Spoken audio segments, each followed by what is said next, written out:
Esos 50 kilómetros, bueno, del 50 al 100, pues estuvo marcado por eso, ¿no? Bosques semicongelados, con nieve, con tormentas de nieve, con agua. Imaginen nada más para bajar de los glaciares o la parte de los fiordos, eran montañas donde nos deslizábamos entre lodo. Lodo, deslizábamos, caíamos, nos levantábamos. De la parte inferior, de la cintura para abajo, súper mojado siempre, siempre mojado, siempre mojado.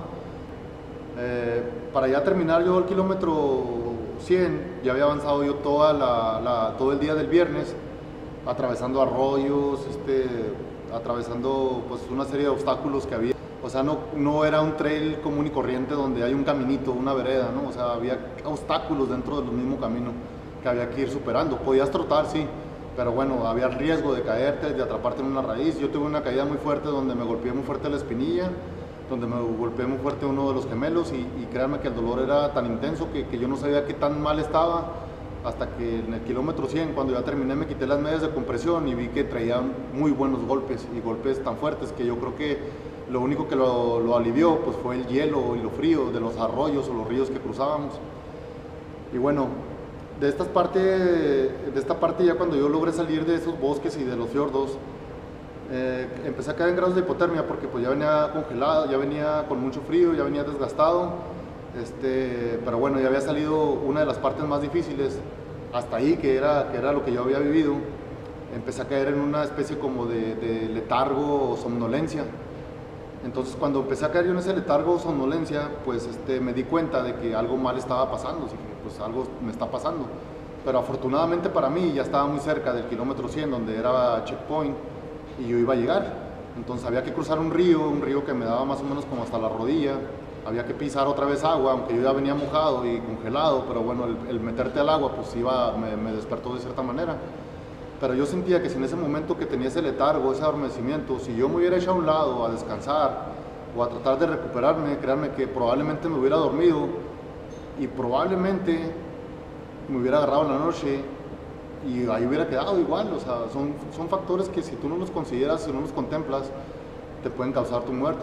Yo, como les digo, gracias a Dios avancé, llegué al punto donde era el kilómetro 100, 102 por ahí. Era uno de los últimos checkpoints. Y bueno, ahí había alimento. Yo para este entonces yo traía mi estómago cerrado y a mí ya no me caía el alimento. El esófago yo lo traía hecho garras porque tomé una pastilla para dolor que me explotó dentro del esófago y me ocasionó úlceras.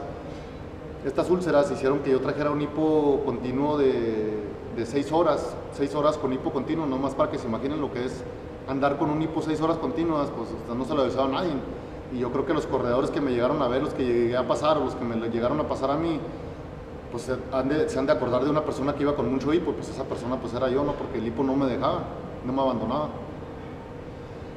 Llegué a esta parte para la última etapa, ahí pues hidraté, intenté comer algo, realmente no pude comer nada.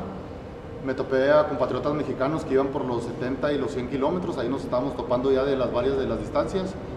Uno de ellos, Cristian Izquierdo de Monterrey, al cual le mando un saludo. Por ahí me vio, me saludó, me felicitó, no sé por qué me felicitó, pero bueno, le dio mucho gusto verme, me dijo, mi Raptor, échale ganas y pues vas con todo y bueno, pues eso me ayudó a mí. Pero aparte de esas porras que él me echó, le platiqué yo que traía un sueño muy, muy intenso y él amablemente me dio un tubo de glucosa y pues bueno, la glucosa esa me ayudó para mi última etapa, ¿no? Porque igual si yo no he tenido esa glucosa o esa parte que él me ayudó, pues a mí esos últimos kilómetros hubieran sido más difíciles de lo que podrían haber sido. Esta última parte era ya camino ancho y era llegar no me acuerdo cómo se llamaba el último punto, hasta Puerto Natales, que era donde estaba la meta. Eran más de 44 kilómetros o cerca de 44 kilómetros la última etapa. Me había cambiado, me había puesto mis mallas largas, me había puesto nuevas medias de compresión y bueno, había cambiado calzado también y varias cosas que pues te ayudaban a ir seco, ¿no? Aquí pues yo ya en otras ocasiones había tenido ya alucinaciones de ver y sentir cosas durante la carrera. Créanme que no me meto nada, ni me drogo, ni nada, no, son cosas que ya yo investigué con un psicólogo, he platicado con algunas atletas que hacemos esto y mucho nos ha pasado, ¿no? Empezamos a avanzar, Ricardo y yo. Ricardo es mi amigo, que él iba por los 100 y yo iba por los 100, él es alpinista y él iba con todo el kit de alpinismo. Él iba muy bien equipado en cuanto al frío. Yo no tanto, porque pues yo soy corredor, no soy alpinista, y nosotros los corredores pues vamos un poco más ligeros. Sí llevaba mi malla Nemix, sí llevaba mi ropa pues ¿cómo se llama? Abrigable, impermeable, y bueno, empezamos a avanzar y poco a poco avanzábamos. Yo le iba dando tips o claves en base a mi experiencia, ¿no? Con la ultradistancia. Entonces empezamos ascensos por caminos anchos, ya no eran trails, no sabíamos si íbamos a topar trails, la verdad es que yo no me acordaba exactamente. Al final de cuentas era un camino largo, nada más el que nos llevaría a Puerto Natales, de más de 44 kilómetros. En determinado momento yo empecé a avanzar un poco más que Ricardo. Avanzaba y lo esperaba, porque no podía dejarlo yo atrás. La verdad que no ha sido mi estilo nunca abandonar a nadie, ni menos a un compatriota o un amigo. Entonces, pues yo siempre lo esperaba. Para ese momento yo ya iba en otro plano totalmente y empezaba a ver cosas hacia los costados, los arbustos se me empezaron a convertir, y créanme, y yo sé que les va a causar risa, pero eso fue lo que yo viví. Volteaba hacia los lados y los arbustos eran como animales, como animalitos caricaturescos que se movían. No te cuenta que yo veía ositos o venaditos, y créanme que hasta me sacudía la cabeza y decía, pues, ¿qué es esto que estoy viendo? O sea, ¿por qué lo veo? Y así lo veía.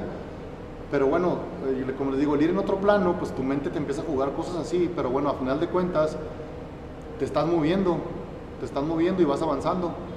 Cuando llega Ricardo, en una parte que me alcanza, le dije, Richard, te quiero comentar algo. Le digo, estoy viendo esto. Mira, fíjate, a ver si tú los ves como yo los veo. No sé qué pasó, pero creo que leí un poco de su relato a él y comenta lo mismo, que él empezó también a verlo. No sé si lo influencié yo, pero bueno, él lo empezó a ver.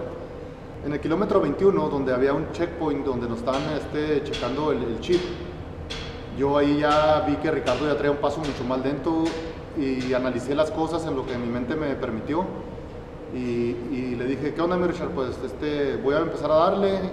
Empecé a avanzar y pues dije yo, él viene mejor vestido que yo. El frío ya era tan intenso, créanme, que yo me hice unas chaparreras con una cobija térmica que traía. Para ese momento mi mente me empezó a jugar otro tipo de jugadas, y yo digo que son jugadas para bien, porque empecé a ver metas y empecé a ver metas que ya había cruzado. Por ejemplo, de pronto me sentía que estaba llegando a Chihuahua por la parte de Ábalos, en una parte que está aquí a la entrada de Chihuahua, viniendo del sur, como si venían de Delicias hacia Chihuahua, pero era mi mente que me estaba jugando, fue una de las metas. Seguí avanzando.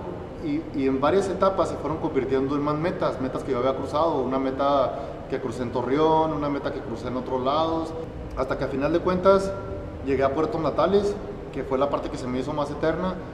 No sé por qué demonios, de pronto yo estaba hincado en un césped, que yo creo que igual fue otra meta simulada, pero yo estaba hincado, recobré memoria y dije, pues todavía no llego, me levanté, avancé, y hasta que gracias a Dios crucé la meta.